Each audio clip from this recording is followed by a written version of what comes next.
Red vs. Blue Recreation stands out to me as one of the funniest seasons of the show, Blood Gulch included. And that's a good thing. I mean, it would have been impossible to top the awesomeness that was Reconstruction, so it makes sense that this season would have a much lighter tone and a similar premise to Blood Gulch.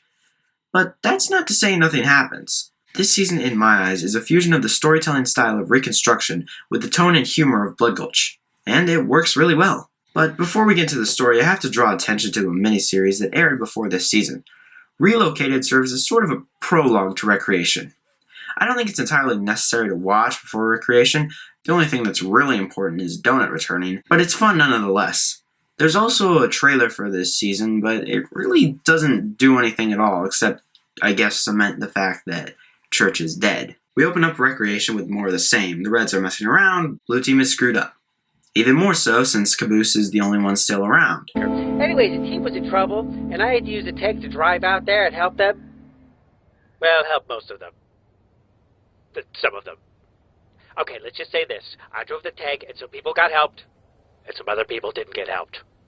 And the Reds are unable to achieve a proper victory since Sarge erased the Blues from Command's database, and any victory over Caboose wouldn't be recognized. Donut is unconscious, and Caboose is still trying to revive Epsilon to make a quote-unquote new best friend. And if you're wondering what happened to Wash, well, he's in jail, along with every other person associated with Freelancer. What a great reward for exposing them in the first place. The first part of this season is more or less a variation of classic Blood Gulch. It's the writing that stands out this season. The jokes have grown with the show, and with a simpler plot, they stand out.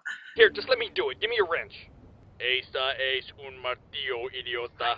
The problem with reviewing it is you can't do much to review comedy except point out all the jokes and say they're funny, and that would get old fast.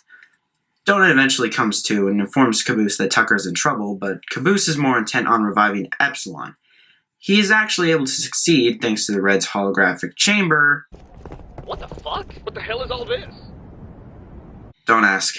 A memory of Delta appears and instructs Caboose to find Tucker as he is guarding an alien artifact that can bring Epsilon to life completely. Sarge and Griff agree to help him so they can bring the Blues back to the database, and the three head off to Sandtrap, leaving Simmons, Donut, and Lopez to screw around at Valhalla.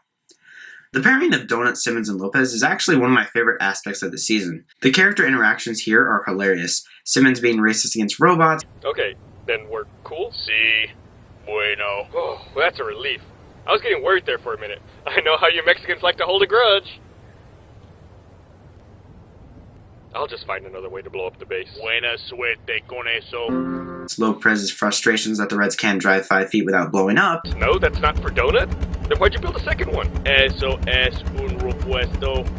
Se mejor construyó siempre dos vehículos. Uh-huh? I don't even understand. Okay, whatever, Lopez. See you soon! Hey, I'm just gonna take this other motorcycle. Las llevales están a la ignición. And Donut ruining everything. Hey, where are you going? To blow up Blue Base. I think that's what Sarge meant by get into trouble. I don't give a fuck. It's an odd pairing, but it works beautifully. Meanwhile, Sarge, Griff, and Caboose find their way to Sandtrap and accidentally blow themselves up. When they arrive at the temple, Tucker is nowhere to be found, but we come across an alien dig team led by a guy named CT. CT. Connecticut? Freelancer? Tell me where the blue guy went, or I'll shoot the orange one. Well, dude, I can save you some time. You just picked the wrong guy to threaten. Well, whether or not he's a freelancer won't be found out soon. Due to Caboose trying to find something for Epsilon, the dig team reveals their true colors as they try to kill the Reds. Things don't look good, but Tucker emerges and reveals his true colors as an energy sword-wielding warrior. He saves the Reds and they hide out inside the temple where Tucker explains the situation.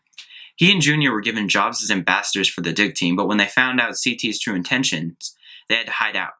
Except Junior isn't here, so don't expect to see him anytime soon. Between aliens and humans, You mean in between two alien and human? Ladies? Come on, dude, seriously? You're not gonna get me to say it with that lame-ass joke.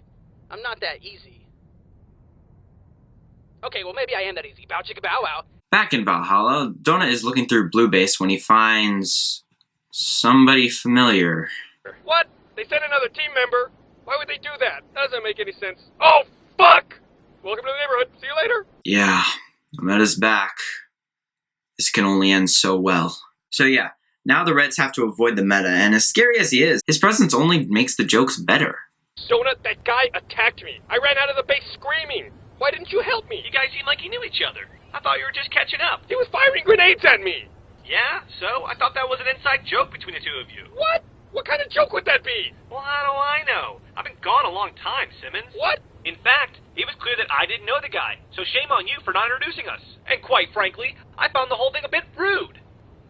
What? Meanwhile, the Reds and Blues are still trapped in the temple, so Caboose searches for the artifact. He finds it and revives Epsilon. I can't explain. Who the fuck are these guys? So, essentially, Church is back, but he's different. This isn't the Alpha. It's the memories of the Alpha, so he also has memories of all the other AIs as well. It does bother me a bit bringing Church back for the second time, but he is used a lot in the story, so at least it wasn't just for fan service. And they do treat him as a different character enough. He's also a ball. Okay. Meanwhile, Agent Washington has been talking to the counselor and informed him that the Epsilon unit was taken by Caboose, whom Command had no knowledge of since Sarge raced the Blues. The counselor wants it back, and Wash can apparently get it. Back in Sandtrap, as Church figures out how to use his new monitor body, the Dig Team attacks, but when CT attacks the monitor, the aliens turn onto the humans, leading into one of the best machinima battles of the show. The car chase around Sandtrap is awesome. Everyone gets involved here. The Reds, Tucker, CT, and the aliens. It's really well choreographed and a good climax. Tucker disables CT's car by pulling off a cool guys don't look at explosions moment. He follows CT to the top of the temple, but is cornered. But before CT can shoot him, Church reveals that he may have more power than he should. What in the hell is that thing? Oh, son of a... I am not a thing. My name is Leonard Church, and you will fear my laser face! But they still have to deal with the aliens. Meanwhile, at Valhalla, the Reds are cornered. But as the meta approaches, Wash swoops in to save the day. Fighting the Epsilon unit, I know you haven't. Give it to Wait, me. what? Epsilon is with Caboose. Wait. You're working with What's happening? the meta? Don't make me repeat myself. Que se está encendiendo. What? Lopez? Wash, what the? Oh my god! He just shot Lopez! Donut? Hey, Simmons?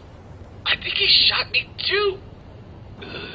Donut? No! Donut! How could you? Donut, are you okay? What? Come on, breathe, Donut, breathe! Why did you do that? What's wrong with you? Well, with one final flashback, we see that Wash is willing to do anything to get his life back on track. Even if he has to kill all the Reds and Blues. Next season, it's on. Other than that bomb drop of a finale, Recreation's a pretty lighthearted season compared to Reconstruction. It's also got the runtime to show. An hour and 30 minutes is the perfect runtime for a season like this. Short, sweet, and to the point. It's too bad, this season really doesn't get the recognition it should, but with a follow-up like Revelation, it's understandable why this would be in the shadows. See you next time. For as long as I can remember, I've been lied to, taken advantage of, shot in the back, and left for dead. And now, I have a way out of all of this. What in the hell makes you think that I'm going to ask for it?